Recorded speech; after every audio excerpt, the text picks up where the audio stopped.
Hello students, कैसे हैं आप लोग। उम्मीद करूंगा कि आप लोग बहुत अच्छे हैं। तो मैं गजेंद्र शर्मा एक बार फिर से आप सभी का स्वागत करता हूं सीयूटी अड्डा 24/7 के ऊपर।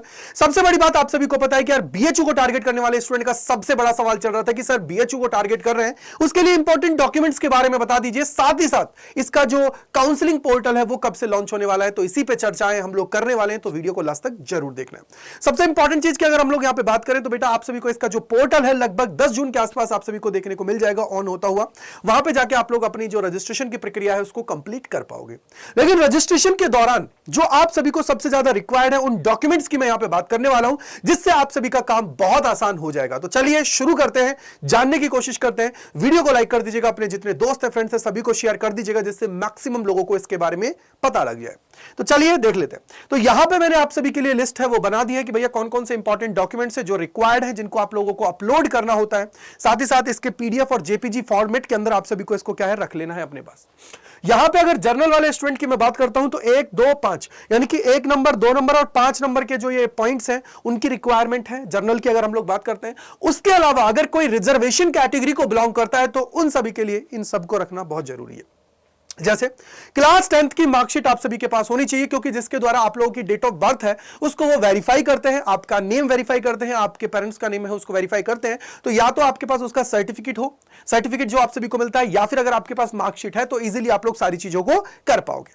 सेकंड चीज, क्लास 12th की मार्कशीट आप सभी के पास होनी चाहिए। क्लास 12th की मार्कशीट देखो, अभी आप लोगों का रिजल्ट डिक्लेयर हुआ है तो हो सकता है कि आप लोग डिजी लॉकर वाली को भी यूज कर सकते हो अगर रिजल्ट डिक्लेयर, अगर आप लोगों का काउंसलिंग का फॉर्म है वो ओपन हो जाए। अदरवाइज आप सभी को ध्यान रखना है कि आप लोगों की ओरिजिनल मार्कशीट है वो आप सभी के पास आ ही जाएंगी। देन आप लोगों का कास्ट सर्टिफिकेट आप सभी के पास होना चाहिए। एससी, एसटी, ओबीसी या ईडब्ल्यूएस से अगर आप लोग बिलोंग करते हो तो कास्ट सर्टिफिकेट आप सभी के पास होना चाहिए। और जैसा कि आप सभी को पता ही है, आप लोगों ने डीयू के लिए ऑलरेडी बनाया होगा तो वो भी आप लोगों के लिए इसके अंदर एप्लीकेबल है, कोई दिक्कत की बात नहीं है। यहां पे एक और जो एडिशनल चीज है वो है इनकम सर्टिफिकेट आप सभी के लिए रिक्वायर होने वाला है। तो इनकम सर्टिफिकेट आप सभी के पास होना चाहिए।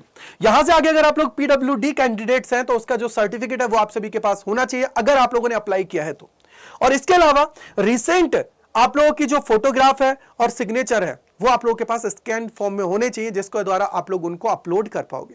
तो ये इंपॉर्टेंट डॉक्यूमेंट्स है। जर्नल कैंडिडेट्स हैं तो उनको क्लास 10th की मार्कशीट, क्लास 12th की मार्कशीट, फोटोग्राफ और सिग्नेचर की यहां पे रिक्वायरमेंट होने वाली है। उसके अलावा उनको और कोई रिक्वायरमेंट नहीं होने वाली है। रिजर्वेशन कैटेगरी से अगर आप लोग बिलोंग करते हो तो सारे पॉइंट्स आप लोगों के लिए है। अगर आप लोग पीडब्ल्यूबीडी से हैं तो पीडब्ल्यूबीडी सर्टिफिकेट आप सभी के पास होना चाहिए। तो आई होप कि आपके सारे डाउट्स दूर हो गए होंगे। तो कमेंट सेक्शन के अंदर बताइएगा अगर इसके अलावा फिर भी कोई डाउट रहता है, और इसके अलावा और किस चीज की आप लोग वीडियो चाहते हैं तो उसका कमेंट सेक्शन के अंदर आप सभी को लिखना है। और अपने जितने दोस्त हैं फ्रेंड्स हैं सभी को शेयर कर देना है, जिससे मैक्सिमम लोगों को इसके बारे में पता लग जाए और इजीली जो उसके डाउट्स हैं उनको दूर कर पाए। और सबसे बड़ी बात मैं यहां पे बोलूंगा कि इन डॉक्यूमेंट्स को अपने पास रख लीजिए, जिससे आप लोगों का जब भी फॉर्म ओपन होता है तो आप लोग इजीली सारी प्रोसेस है उसको कर पाएंगे। तो thank you and bye bye too, मिलते हैं इस प्रकार के और वीडियोस में सीयूटी अड्डा 24/7 के ऊपर।